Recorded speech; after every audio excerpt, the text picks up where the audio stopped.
The second property we can call it as data abstraction. Data abstraction. What is data abstraction? Let us discuss in detail information about this.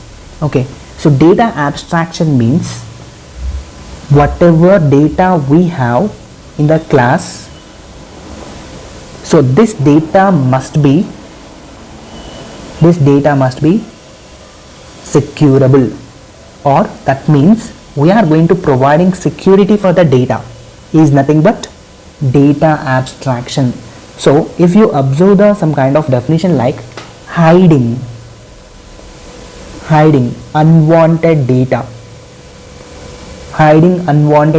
for the customer, okay, or for client is nothing but data abstraction. So that means we are going to providing security to the data in different kind of levels, by using access specifiers. So this is the data abstraction. So access specifier means it is like scope of the variable. Okay, so what is the meaning of scope? Scope means place or area where the particular member can access.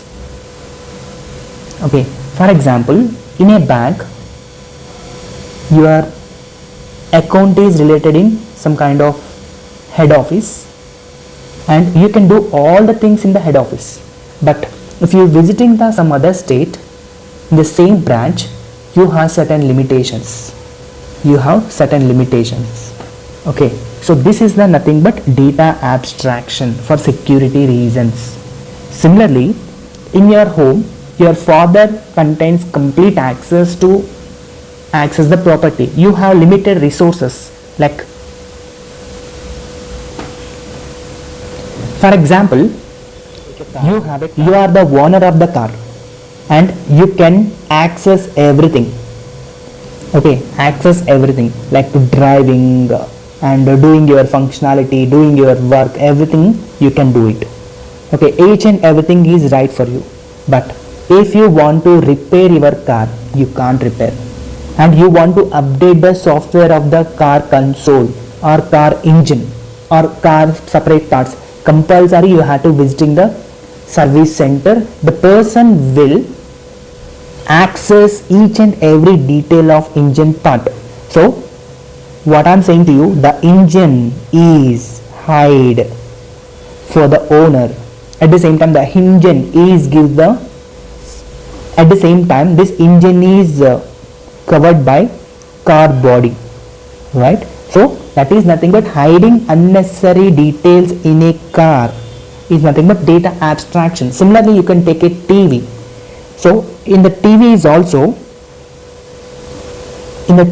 you are going to watch the TV, and you can watch any time in your home. But if any repair is going on, you are going to call to the customer care, and you are going to tell your problem to the customer care, and he will operate remotely your TV, and he is going to be diagnostic your TV through full permissions. So once everything is clear, he is going to be enter the lock. So there is some kind of access restrictions. So that access restrictions will be happened in the data abstraction. So simply what I am saying to you, providing security to the data is said to be data abstraction. We can provide security to data at different levels using access specifiers. At the same time, we are going to be hide unnecessary details of the program is also called as data abstraction. There is a scope to access the data, right? I hope you understand what is data abstraction.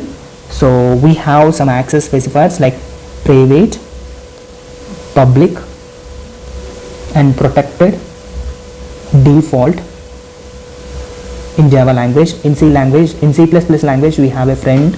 So like that we have some kind of access specifiers. So we will discuss access specifiers in detail in the further sessions.